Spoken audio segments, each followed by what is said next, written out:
नमस्कार रउआ सबनी के एक बार फिर देश के पहला Bhojpuri finance YouTube channel Bhojpuri finance talks में स्वागत बा।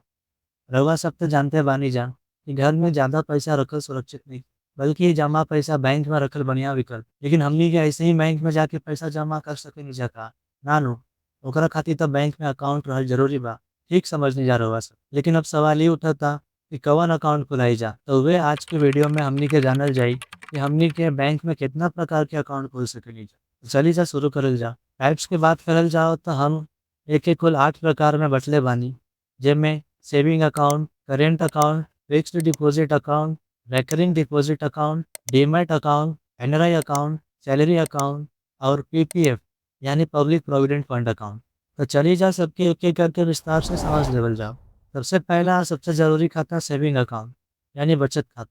ये साधारण लोग से लेके स्टूडेंट, सीनियर सिटीजन, महिलाएं, परिवार या नौकरी वाला लोग के इस्तेमाल में आ रहल खाता बा। सेविंग अकाउंट खोलला के बाद एमे मिलेला जमा कईल पैसा पर सालाना 2 से 4% ब्याज, ATM card, net banking, passbook, chequebook और पैसा कितनों बार जमा करे के सुविधा।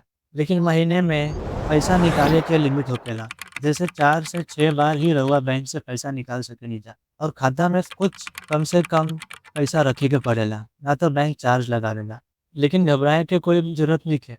एकरो हल बा। सरकार के जन धन योजना के तहत जीरो बैलेंस सेविंग अकाउंट भी रउआ खोल सकेनी, जेमे रउआ पैसा ना रखम तबो चली और कोई चार्जो ना लगी। साथ ही कोई कोई बैंक ऑटो स्विप के सुविधा भी देला।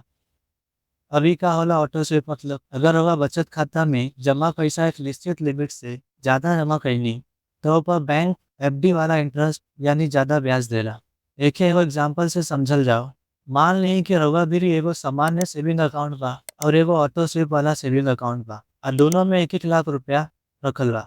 अब सामान्य सेविंग अकाउंट पे 1 लाख पर 4% ब्याज यानी 4,000 रुपया मिली साल के। अब ऑटो स्विप की बात करें, ऑटो स्विप के केस में मान ली कि 30,000 के जमा राशि पर एफडी वाला रेट मिलेला, यानी लगभग लगभग 7 से 8%। में 30,000 पर ब्याज मिली 4% यानी 1,200 रुपया और 30,000 के ऊपर जमा पैसा जौन 70,000 होकेला ऊपर मिली 7% ब्याज यानी 4,900 रुपया। मतलब टोटल ब्याज की कमाई हो गई 6,100 रुपया। तो एक बात हमार गार्ड बांध ली कि बैंक में रउआ जरूर पूछम कि ऑटो स्विप के फैसिलिटी बा कि ना। अब करेंट अकाउंट, ये खासकर बिजनेस वाला लोग खातिर होला। ये खाता के मुख्य सुविधा बाटे पैसा निकाले या जमा कईला पर कोई लिमिट नहीं, जबकि सेविंग अकाउंट में पैसा निकाले पर चार्ज रहे। साथ ही अगर रउआ खाता में पैसा ना रही तबो रउआ अपन खाता से पैसा निकाल सकेनी लोन के तौर पर। लेकिन एगो नुकसानो बा करेंट अकाउंट, ये में चाहे रउआ लाखों रुपया भी रख दी लेकिन 1 रुपया के ब्याज ना मिलेला। बाकी passbook, chequebook, net banking, ATM तो मिलबे करे। अब फिक्स डिपॉजिट अकाउंट, ये ओकर खातिर अकाउंट ह जेकरा भीरी कुछ पैसा पड़ल होके तो वो फिक्स डिपॉजिट में जमा करके कुछ पैसा कमा सकेला। फिक्स डिपॉजिट ही इन्वेस्टमेंट वाला अकाउंट है, जेमे रउआ एक बार पैसा जमा करके कुछ समय खातिर छोड़ दही ना, जेमे बार बार पैसा निकालल या जमा करल ना जा सकेला। फिक्स डिपॉजिट के फायदा ये बा कि एमे 7 से 8% तक ब्याज मिलेला और अगर रउआ सीनियर सिटीजन बानी तो ये ब्याज बढ़ भी सकेला। यानी अगर आप 1 लाख रुपया जमा करत बानी तो सालाना 7 से 8 हजार रुपया आराम से मिल जाए। इतना ही ना, अगर बीच में कभी पैसा की जरूरत पड़ल तो रउआ जमा कई पैसा के 70 से 90% तक लोन के रूप में निकाल सकेनी, वो कम ब्याज। अब रिकरिंग डिपॉजिट अकाउंट, अगर रउआ भी इकट्ठा पैसा लेके फिक्स डिपॉजिट करे खातिर तो रउआ रिकरिंग डिपॉजिट में हर महीना कुछ पैसा जमा करके भी 7 से 8% ब्याज कमा सकेला। बाकी लोन के सुविधा एहू पर हुए। ये खाता आमतौर पर कम कमाई वाला लोग खोलेला और जब पैसा अच्छा खासा जमा हो जाएला तब ओके फिक्स डिपॉजिट में जमा करा देला।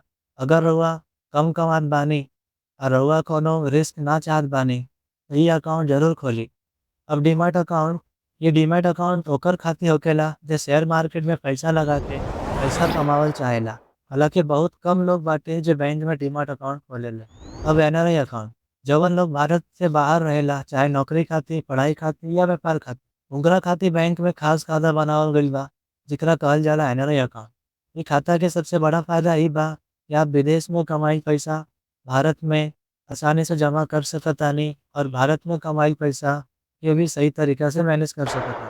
अब सैलरी अकाउंट यानी वेतन खाता, सैलरी अकाउंट खासकर नौकरी पेशा लोग खाते बनावल गइल बा। कंपनी या ऑफिस से सीधा तनख्वाह हर महीना ई खाता में जमा हो जाएला। ई अकाउंट में आमतौर पर ज़ीरो बैलेंस सुविधा रहेला, मतलब मिनिमम बैलेंस रखे के जरूरत नहीं। कई बैंक सैलरी अकाउंट पर खास ऑफर देला, जैसे लोन मिल जाएला कम ब्याज पर। बाकी एटीएम कार्ड, नेट बैंकिंग, ये सब सुविधा त रहबे करी। अब हमनी के एगो सब्सक्राइबर रजत शर्मा के प्रश्न रहे कि सैलरी अकाउंट सेफ रहेला या एम्प्लॉयर ऑटोमेटिक पैसा तो ना काट लेला?